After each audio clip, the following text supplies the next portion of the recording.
Aquí para platicar sobre las tres joyas. Esta imagen que tengo aquí arriba. Estamos viendo una serie desde hace ya un par de meses en donde estamos platicando sobre las tres joyas. Como decía Nagapriya, son los tres grandes principios o las tres grandes, digamos, pues joyas, ¿no? Principios rectores dentro del budismo, que son la joya del Buda, la joya del Dharma y la joya de la Sangha. Y hoy nos toca este tema que es el camino budista, que forma parte de la joya de la Sangha, como ahorita vamos a explicar, ¿no? ¿Perdón? ¿Qué dije? De la Sangha. Ah, no, la joya del Dharma. Bueno, pues durante unas sesiones estuvimos hablando de la joya del Buda, que en estas tres joyas es la joya dorada, y estuvimos hablando de la historia del Buda, estuvimos hablando del principio de la budeidad, de cómo podemos utilizar también a la imagen arquetípica del Buda como una herramienta para el crecimiento espiritual, ¿no? Y ahorita estamos analizando la joya del Dharma, que es la joya azul, ¿sí?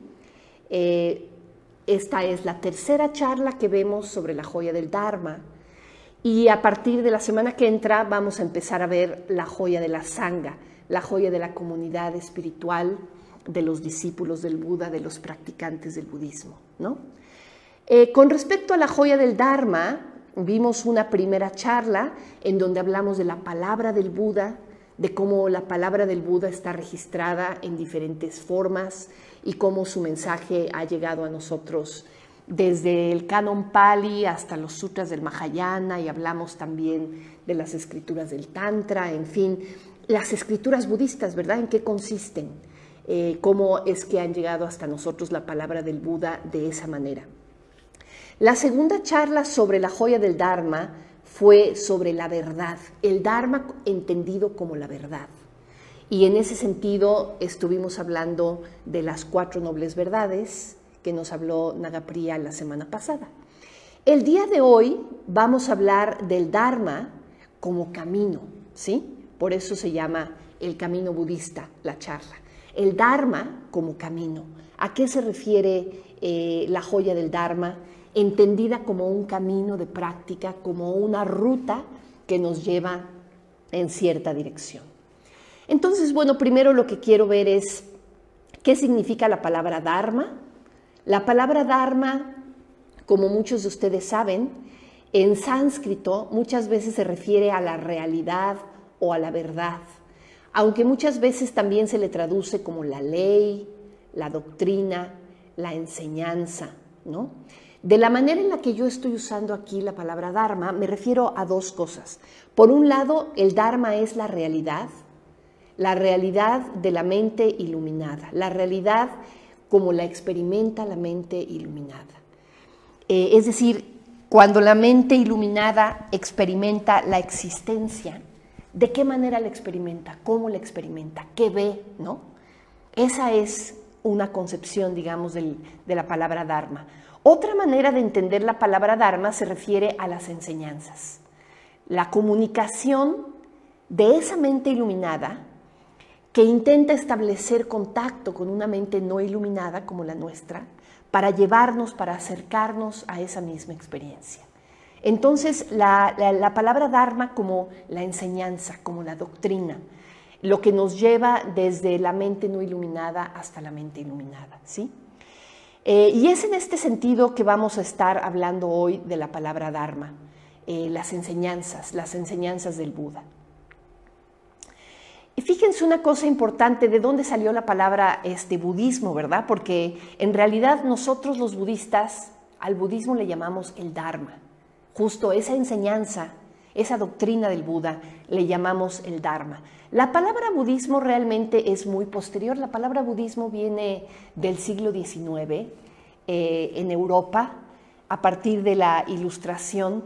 Se le llamó budismo a toda esta doctrina, toda esta enseñanza que venía del Buda, como que era un ismo más, ¿no? Cristianismo es lo que viene de Cristo, marxismo es lo que viene de Marx, bueno, pues budismo es lo que viene del Buda, ¿no? Entonces se inventó la palabra budismo, pero en el contexto propiamente del origen, de la cuna, de las enseñanzas del Buda, la manera en la que se le llama a la enseñanza del Buda es simplemente el Dharma. Nosotros le llamamos el Dharma del Buda o el Buda Dharma. Entonces, la palabra Dharma la usamos nosotros los budistas para referirnos justamente a aquello que el Buda enseñó, aquello que el Buda ejemplificó, aquello que el Buda nos compartió a lo largo de sus 40 años de ministerio.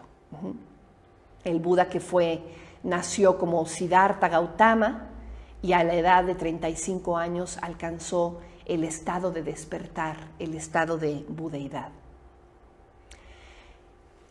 Es muy bonita esta imagen que nos habla del Dharma.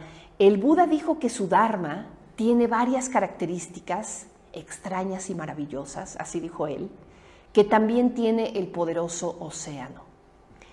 Y estas son palabras del Buda. Dice, así como el océano, al probarlo, tiene un solo sabor, que es el sabor de la sal, así el Dharma, al probarlo, tiene un solo sabor, que es el sabor de la libertad. Sí quiero hacer énfasis en este tema de la libertad. ¿Cómo es que el Dharma nos lleva a la libertad? ¿En qué sentido el Dharma es un camino que nos lleva a la libertad? Entonces, de lo que habla el Buda en esta frase es que por donde te acerques al Dharma, por donde te acerques a conocer un poquito de este camino que es el Dharma, de esta enseñanza del Buda, básicamente a lo que sabe es a libertad, a liberación, a emancipación. Vamos a ver emancipación de qué, libertad de qué, ¿no? Cuando nosotros pensamos en el Dharma, pues podemos pensar en que ¿qué es el Dharma? ¿Es una religión? ¿Es una filosofía? ¿Es una cultura? ¿O es una doctrina? ¿O es una tradición espiritual? ¿O es una serie de terapias de superación personal? ¿No? ¿Cuál de estas les suena más? ¿Cuál de estas les suena más? ¿Es una forma de vida o es una filosofía? ¿Qué les suena? ¿Doctrina?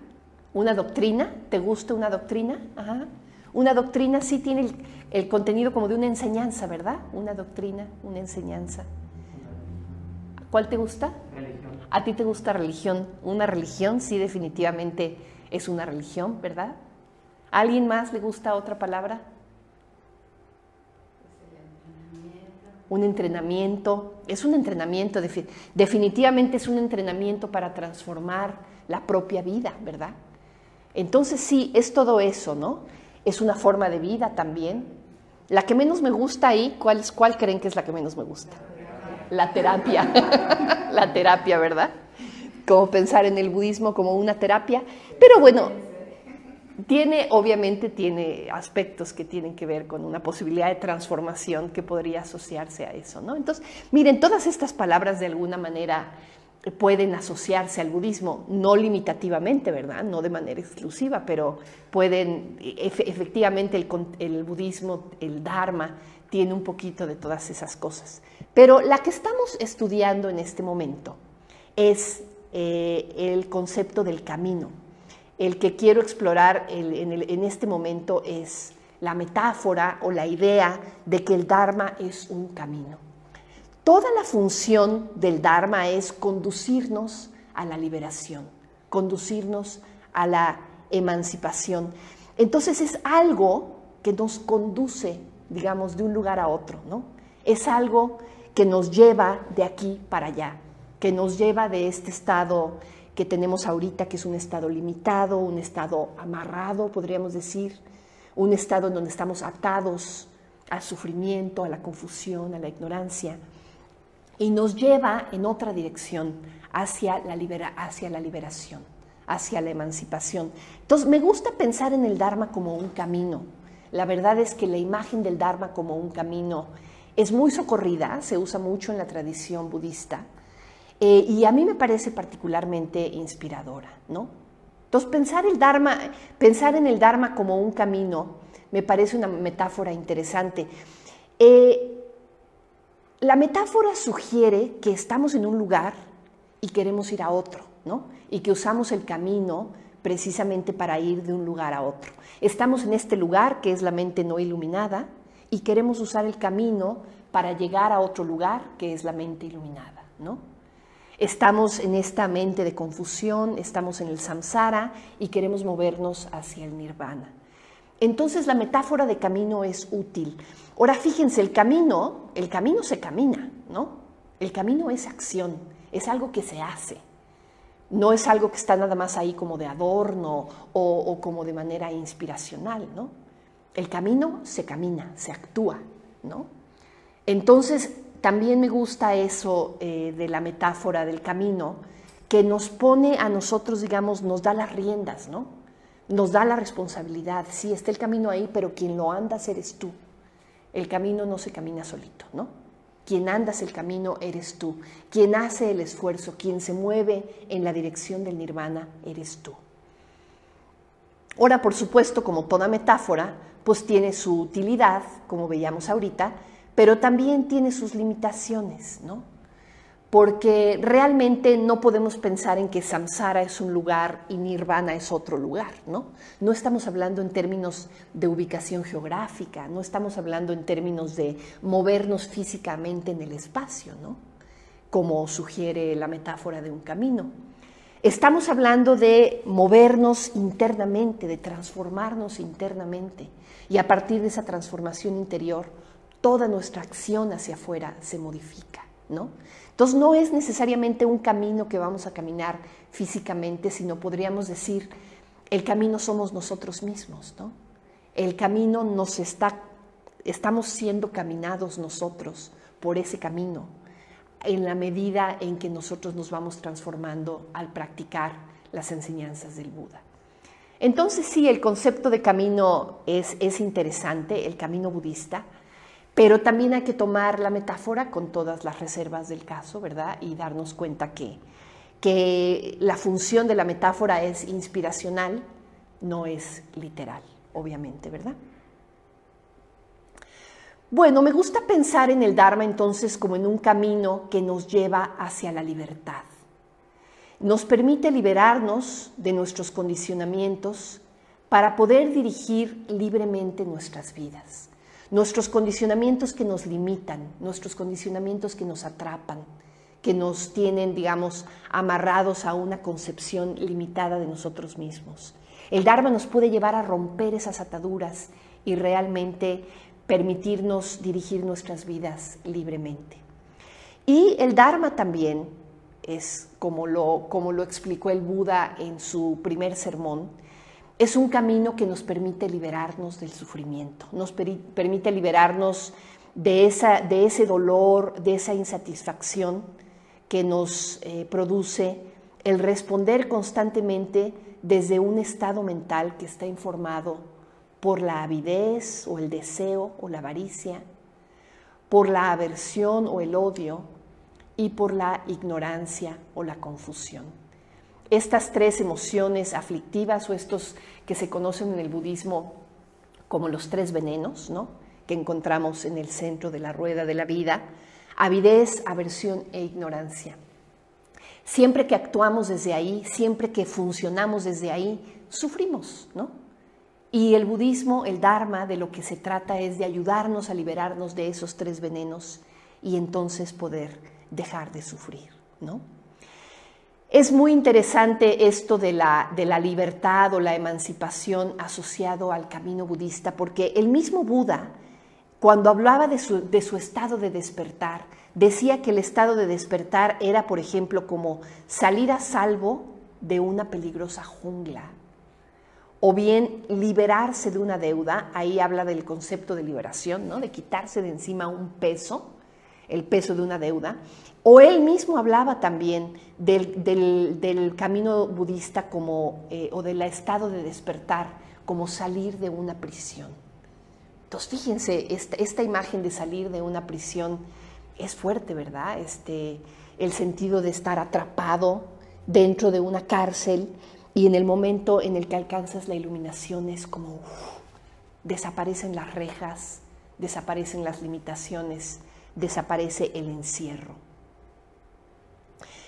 Entonces el Buda, en su primer sermón, después de que se iluminó en la noche de la luna llena del mes de mayo, se dice que alcanzó la iluminación y estuvo 7 semanas digiriendo la experiencia de la iluminación.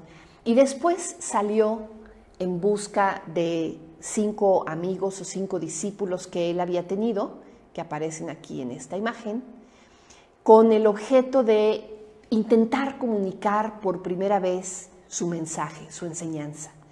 Esto es lo que se conoce como el primer giro de la rueda del Dharma, la primera vez que el Buda planteó su Dharma, planteó su enseñanza a otros. Y la manera en la que lo planteó fue a través del sermón de las 4 nobles verdades. Las 4 nobles verdades son estas que aparecen aquí. La verdad del sufrimiento, que nos dice básicamente que la vida humana necesariamente, tarde o temprano, se encuentra con la experiencia de sufrimiento, ¿no? Los seres humanos experimentamos insatisfacción, experimentamos un sentido a veces de no sentirnos completos, de no sentirnos en paz, de sentirnos angustiados, de sentirnos incómodos a veces con nuestra propia existencia, ¿no? Esto es lo que en el budismo se conoce como dukkha, y lo que plantea el Buda es que toda vida humana está acompañada de esto, ¿sí?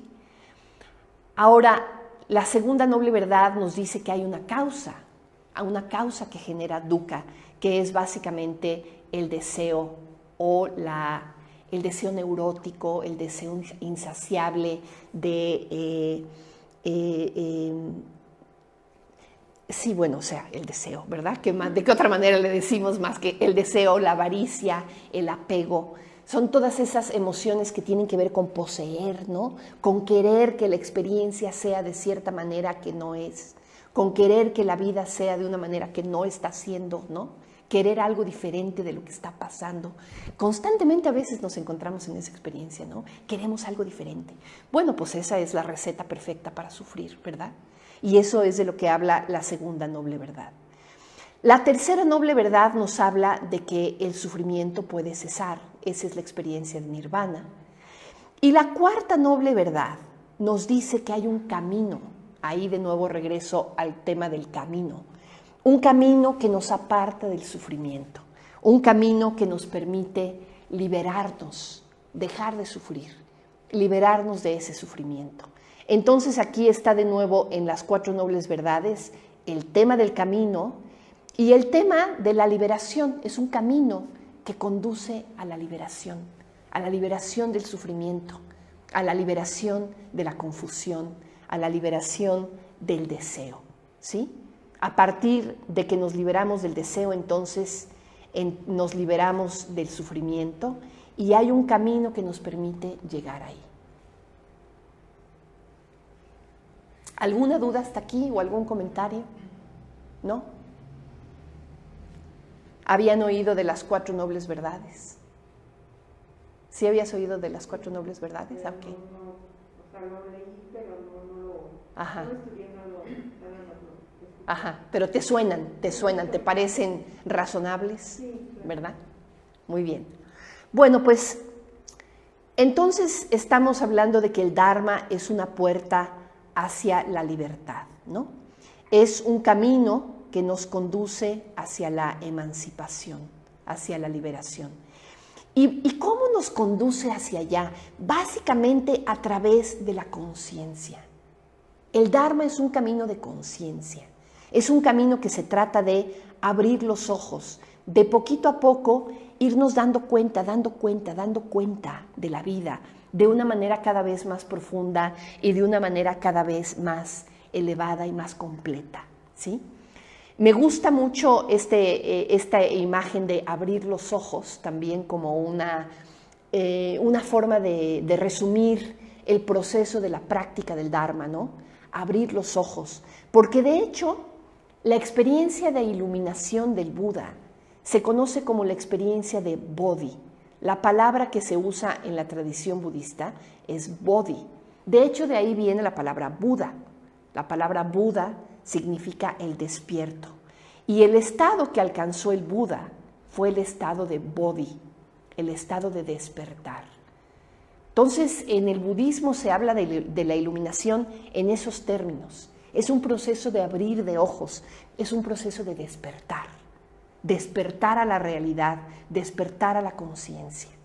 Entonces, es un camino de conciencia que nos conduce hacia la emancipación. Y una de las maneras en las que el mismo Buda refirió ese camino fue en términos del camino triple, un camino que tiene 3 etapas, bueno, no realmente etapas, ¿no? Sino 3 componentes, podríamos decir, porque son 3 componentes que se desarrollan simultáneamente, ¿no? No son etapas en el sentido de que primero va esta, luego esta y luego esta, ¿no? Sino que son 3 componentes, 3 elementos que se van practicando simultáneamente, que se van perfeccionando, podríamos decir, que se van profundizando simultáneamente, que son la ética, la meditación y la sabiduría. Ahora fíjense, cuando el Buda habló del camino que aparta del sufrimiento, en su primer sermón, el Buda habló del camino óctuple, de un camino que tiene 8 elementos. Pero conforme fueron pasando los años, el Buda mismo fue como simplificando esa enseñanza y ya en sus últimos años, aparentemente, ya no hacía tanta referencia al camino óctuple, sino al camino triple. El mismo Buda como que sintetizó su enseñanza y dijo, en realidad, el camino triple, plantearlo en términos de estos 3 elementos, ética, meditación y sabiduría, es más que suficiente. Eso lo abarca todo, ¿sí? Obviamente el camino óctuple y el camino triple son el mismo camino, ¿verdad? Estamos hablando del mismo camino. Aquí aparece el camino óctuple en esta imagen. El camino óctuple se refiere a estos 8 aspectos de nuestra vida: la visión, la emoción, el habla, la acción, la forma en la que nos ganamos el sustento, la manera en la que dirigimos nuestra energía, el esfuerzo, la atención y la concentración o meditación. Esos son los 8 elementos que forman parte del camino óctuple, ¿sí? En el contexto del camino óctuple se les llama visión perfecta, emoción perfecta, habla perfecta, ¿sí? De manera que a lo que apunta este camino óctuple es a que cada uno de estos aspectos de nuestra vida lo podemos ir como perfeccionando, lo podemos ir llevando a que sea cada vez más acorde con cómo es realmente la existencia, cada vez más acorde con la realidad, ¿sí? Entonces ahí está el camino óctuple. El camino óctuple, como les decía yo, no es diferente del camino triple. Realmente el camino triple, que lo estamos viendo aquí en términos de la ética abarca desde la emoción, el habla, la acción, la subsistencia, el esfuerzo, ¿verdad? La meditación definitivamente abarca también aspectos del esfuerzo, de la atención plena y de la concentración. Y la sabiduría abarca sobre todo la visión, pero por supuesto también la meditación o la concentración alimenta la sabiduría, y la sabiduría también se expresa en términos de la emoción. Entonces, ahí tenemos al camino triple y al camino óctuple, digamos, como empalmados, ¿no? Cómo se correlacionan el uno con el otro. Como les decía yo, realmente son el mismo camino, pero está planteado el camino triple de manera como más sintética, como más sencilla. Y el día de hoy quisiera enfocarme, en lo que me queda de la charla, en estos 3 elementos del camino triple. ¿A qué se refiere el camino triple? ¿Y de qué habla cada uno de estos elementos? Ética, meditación y sabiduría. Pues primero, la ética budista. La ética, como ustedes saben, pues tiene que ver con la posibilidad de distinguir, digamos, lo que es positivo de lo que es negativo. En términos occidentales, de la ética occidental, hablamos de distinguir entre el mal y el bien, ¿verdad? En el budismo no se habla tanto del mal y el bien, sino se habla de las acciones hábiles, que son las acciones positivas, las acciones que tienen resultados felices, podríamos decir, porque están alimentadas desde emociones puras, ¿no? Y por otro lado tenemos las acciones torpes, que son las acciones que producen daño y que están alimentadas de emociones negativas, de emociones dañinas, de emociones impuras, y que por lo tanto dan lugar a resultados de sufrimiento, ¿sí? La ética budista es una ética que tiene que ver con los resultados, ¿no? Darnos cuenta de que nuestras acciones tienen consecuencias.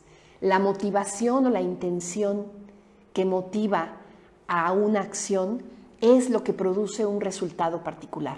Y cuando esas motivaciones son hábiles o son puras, los resultados o las consecuencias van a ser felices. Y cuando las motivaciones o la intención son torpes, entonces los resultados van a ser dolorosos, ¿sí? Entonces, de eso trata, ahora sí que en 4 palabras, de eso trata la ética budista. La ética budista es realmente profundísima, ¿no? Porque esto que les acabo de explicar en 4 palabras realmente toma toda una vida, o toma probablemente muchas vidas, medir su profundidad, medir la profundidad de esto que acabo de decir, ¿no? Las acciones tienen consecuencias, ¿verdad? Se dice muy fácil, ¿verdad? Pero realmente tomar conciencia de ello y aprender a distinguir las acciones hábiles de las acciones torpes, aprender a descubrir en nuestro corazón cuáles son las verdaderas motivaciones que están alimentando nuestras acciones, es realmente un trabajo muy profundo. Es un trabajo de conciencia, como les decía yo hace ratito, ¿no? Es un trabajo de tomar conciencia de nuestro efecto en el mundo. Tomar conciencia no nada más de cómo nuestras acciones tienen efecto en el mundo, sino nuestra habla tiene efecto en el mundo. Nuestra habla, ¿verdad? Tremendo. Y nuestra mente tiene un efecto en el mundo. Los pensamientos que alojamos, ¿no? Los estados mentales que alimentamos, tienen un efecto en el mundo. Tiene un efecto sobre nosotros mismos y tiene un efecto sobre otros. Entonces la ética budista tiene que ver con tomar conciencia de ello. Tomar conciencia de ello desde una base de meta. La palabra meta, ¿qué significa la palabra meta? Ah, no, mira, sí que bueno que lo pregunté, porque aquí lo estamos poniendo meta con doble T.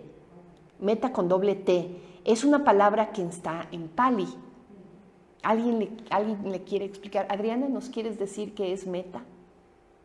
Según entiendo, es amor incondicional. Amor incondicional, exactamente, sí. Sí, se refiere a una emoción que en español traducimos como amor incondicional.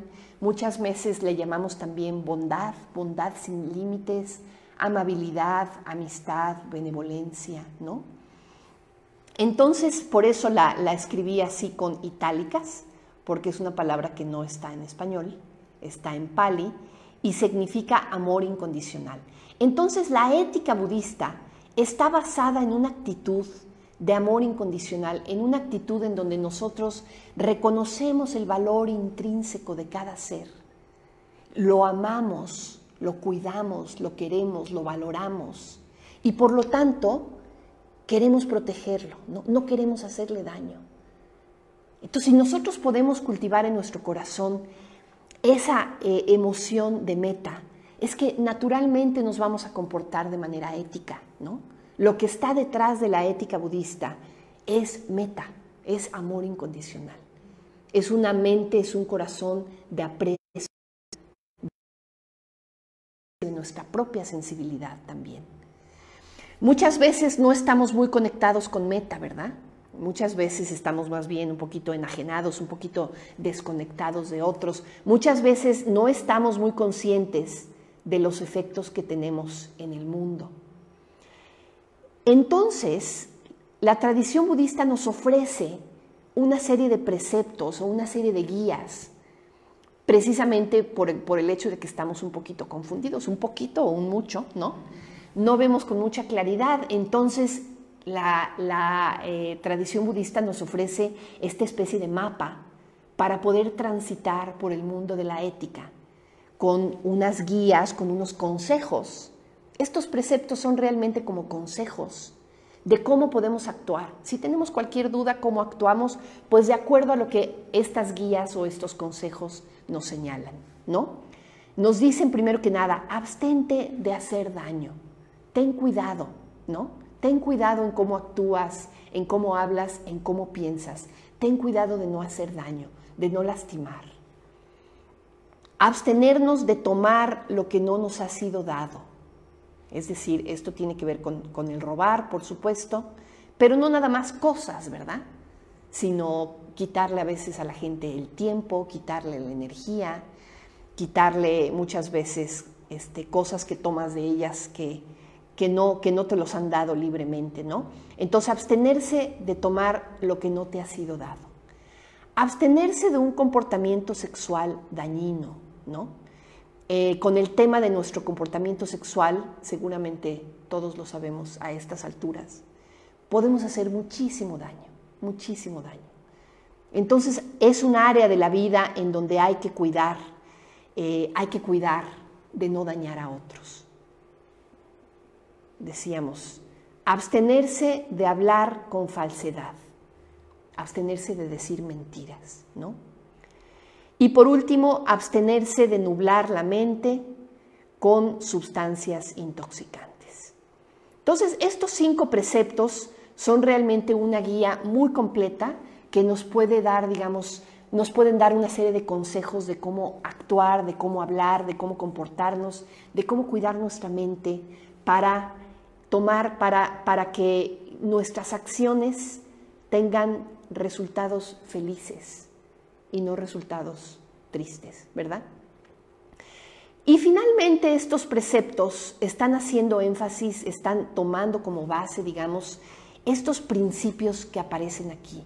Los preceptos éticos son una expresión de principios universales que se consideran grandes valores en la tradición budista. Por supuesto, el principio del amor y la bondad, que tiene que ver con no hacer daño. El principio de la generosidad, que tiene que ver con no tomar lo que no te ha sido dado. El principio de cultivar un estado de tranquilidad, de contento, que tiene que ver con abstenerse de un comportamiento sexual dañino. El principio de la veracidad, que tiene que ver con abstenerse de una habla falsa. Y el principio de la conciencia o de la claridad, que tiene que ver con no nublar la mente con sustancias intoxicantes, ¿sí? Entonces, lo que es muy importante acordarse de la ética budista es que no estamos hablando de reglas, no estamos hablando de mandamientos, estamos hablando de grandes principios universales que podemos tomarlos, que podemos hacerlos nuestros y podemos permitir que rijan nuestras decisiones, que rijan nuestra vida, que nos orienten en el camino. Bueno, después el segundo elemento del camino triple es la meditación, ¿no? Ética, meditación. Entonces, ¿por qué meditamos los budistas? Pues hace ratito estaba yo platicando con Claudio sobre este tema de la meditación y le decíamos, ¿no? Como si vas a practicar el budismo, es que meditar es parte de la receta. No te lo puedes saltar. No te puedes saltar la meditación como parte del entrenamiento que representa el camino hacia la iluminación.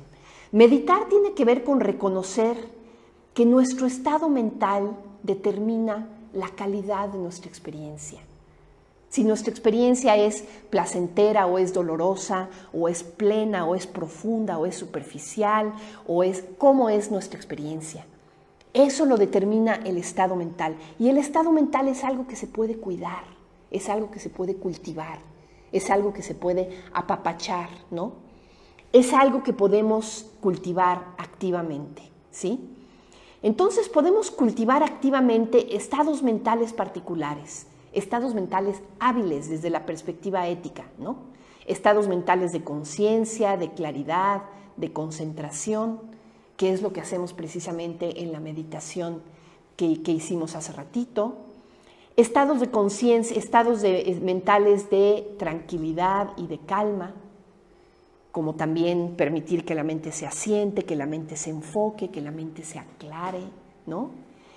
Y estados mentales de amor, de compasión, de alegría, de ecuanimidad, como algunas prácticas de meditación que hacemos que están diseñadas precisamente para cultivar este tipo de estados emocionales, ¿sí?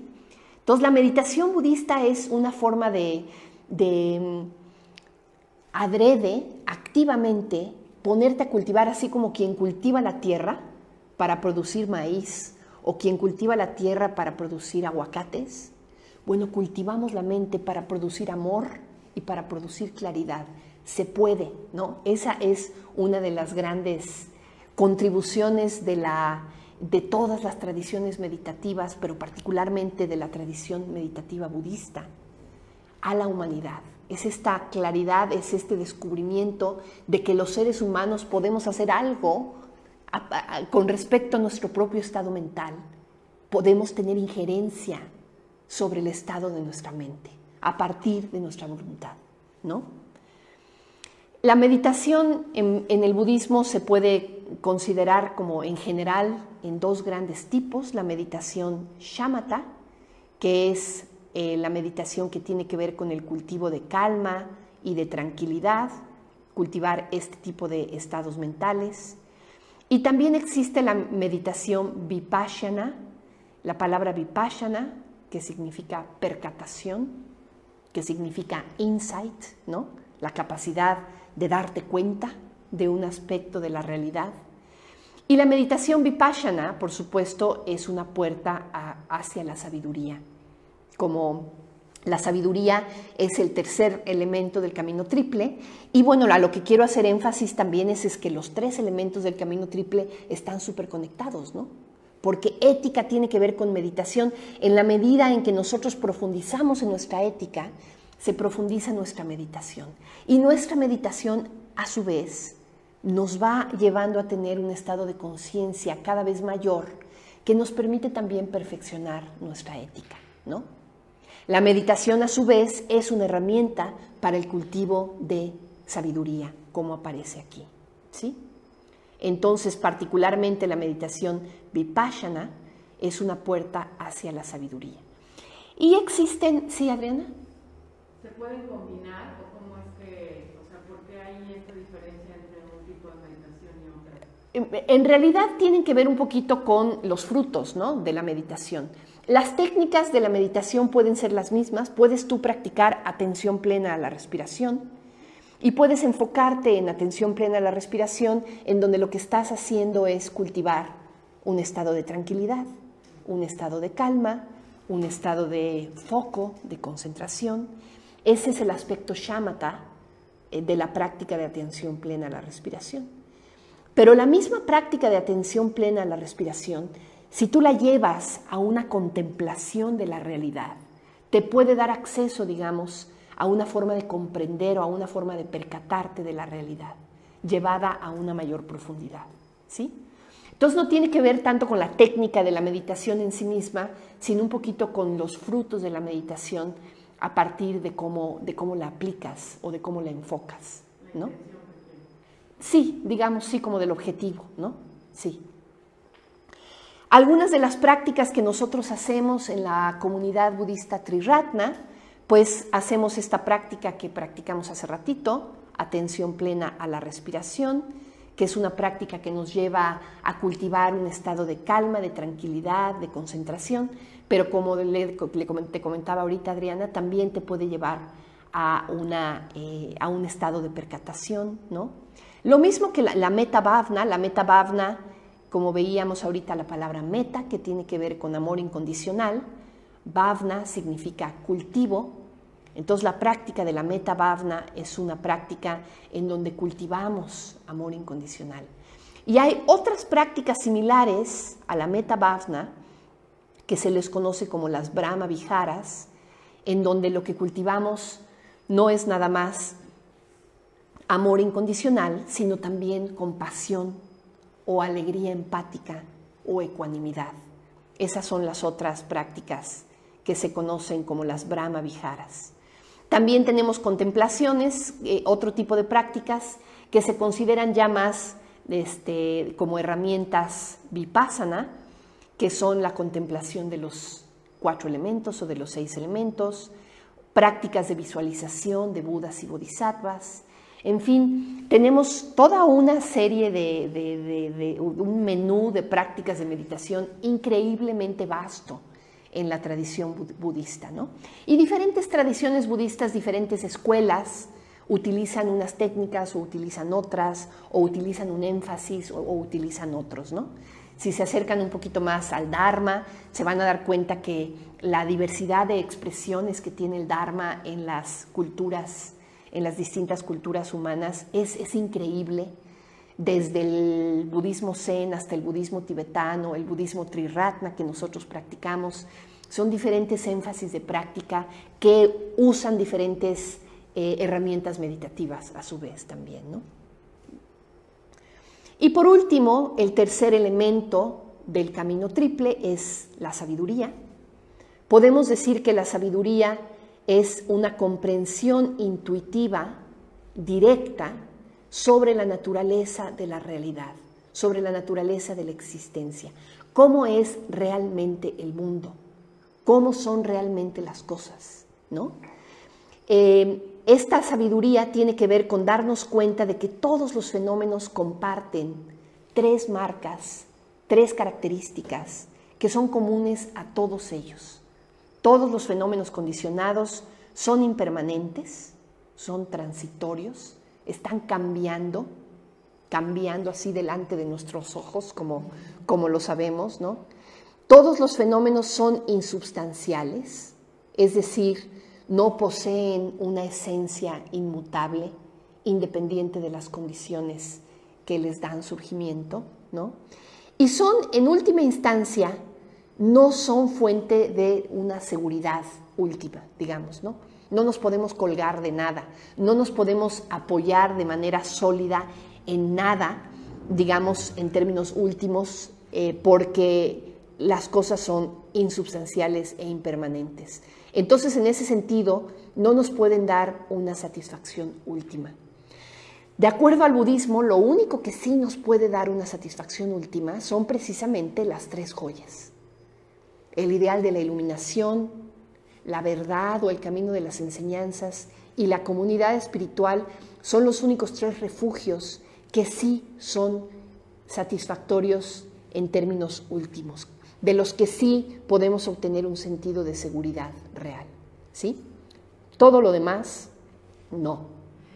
Todo lo demás, tarde o temprano, nos va a defraudar, nos va a dejar colgados, se nos va a caer, se nos va a ir, ¿no? Entonces, de eso habla la sabiduría, el darte cuenta de esto, ¿no? Y fíjense, pareciera como un poquito pesimista esto que estoy diciendo, ¿no? ¡Ay, qué horror!, ¿no? No, pero es increíblemente liberador. Aparentemente lo que dice el Buda es que darte cuenta de que así es como el mundo funciona es increíblemente liberador y te permite precisamente soltarte de expectativas falsas y entonces poder ser feliz verdaderamente, poder alcanzar el estado de liberación de este sufrimiento, ¿no? Al igual que la meditación y que la ética, la sabiduría también se puede cultivar, ¿no? También es algo que trabajamos, al igual que cultivamos la tierra, pues también cultivamos la sabiduría. La cultivamos a través de escuchar las enseñanzas o de leer sobre las enseñanzas. Es que cultivamos sabiduría también a partir de reflexionar sobre las enseñanzas que escuchamos, ¿no? De quedarte con ellas y darles vueltas y desmenuzarlas y penetrar en a ver qué significa esto que escuché, qué relevancia tiene para mí, cómo se aplica a mi propia vida, qué es lo que realmente me está diciendo, ¿no? Esa es la reflexión que hacemos posterior a haber escuchado una charla sobre el Dharma o haber leído un libro, ¿no? Y luego también hay toda una forma de meditación, de sabiduría, la sabiduría última, la sabiduría real, la sabiduría que realmente representa una comprensión, que es una sabiduría que se adquiere a través de la meditación, que se adquiere a través de la contemplación directa de la realidad, desde la mente meditativa, ¿sí? Entonces, así es como vamos permitiendo que surja en nosotros la visión clara, que es praña, que es la sabiduría. Sí, entonces ahí tenemos ética, meditación y sabiduría. Pero fíjense, una cosa muy importante es que el Dharma en realidad es algo que se usa. El Dharma, el Buda mismo habló del Dharma como una balsa. El Dharma es una balsa que nos lleva a la otra orilla, desde la orilla del samsara, desde la orilla de la aflicción, hasta la orilla del nirvana, la orilla del despertar, ¿sí? Y entonces la balsa, pues hay que subirse arriba de ella y remar, ¿no? Es algo que se usa, tiene un sentido práctico, tiene un sentido de aplicación muy inmediato, ¿no? No es una filosofía, no es una teoría, no es una propuesta como abstracta, ¿no? Es muy aterrizada. El Dharma se practica aquí y ahora. De hecho, el mismo Buda lo dijo, ¿no? No crean en mis palabras, pruébenlas, practíquenlas. Esto estoy aquí parafraseando lo que el Buda dijo en torno a esto, ¿no? Prueben mis enseñanzas en su propia experiencia y vean si funcionan. Ustedes lo dirán, ¿no? No me crean. Ustedes mismos dirán si la práctica funciona o no. Pruébenla. De la misma manera que el orfebre pone a prueba el oro a través de someterlo al fuego. Sometan mis enseñanzas al fuego de su propia experiencia, decía el Buda, ¿no? Entonces el Dharma es práctico y déjenme irme a esta última transparencia, nada más para decirnos, el Dharma nos lleva finalmente a la experiencia de la iluminación. ¿Y qué podemos decir sobre la experiencia de la iluminación? Bueno, ya cuando estuvimos hablando de la joya del Buda, hablamos un poquito de qué es la budeidad, ¿verdad? ¿Qué es la iluminación como principio, como experiencia? Pero siendo que se trata de una experiencia, es imposible de describir con palabras, ¿no? Es inefable, es indescriptible con palabras y no la podemos aprehender con conceptos, con ideas. Lo que tenemos entonces es todas las descripciones del camino, todas las descripciones de la iluminación son simplemente dedos que están apuntando en una dirección, son simplemente flechitas que dicen, ¿no? Por aquí, por allá, te van diciendo por dónde y te van más o menos marcando el camino, pero finalmente la experiencia de la iluminación, la verdad, el Dharma como verdad, el Dharma como realidad, podremos acceder a él a través de practicar el Dharma como camino, el Dharma como enseñanza. Y solamente experimentando esa realidad, podremos saber de qué se trata, ¿no? Todo lo que tenemos en la palabra del Buda, en las enseñanzas del Buda, son guías verbales, guías conceptuales que están apuntando en una cierta dirección, ¿no? Entonces hay que aprender como a saborear en el momento en el que vemos el dedo apuntando a la luna, no quedar mirándonos el dedo, ¿no? Sino mirar a la luna, mirar hacia dónde se dirigen todas estas enseñanzas, hacia dónde están buscando invitarnos a caminar, ¿no?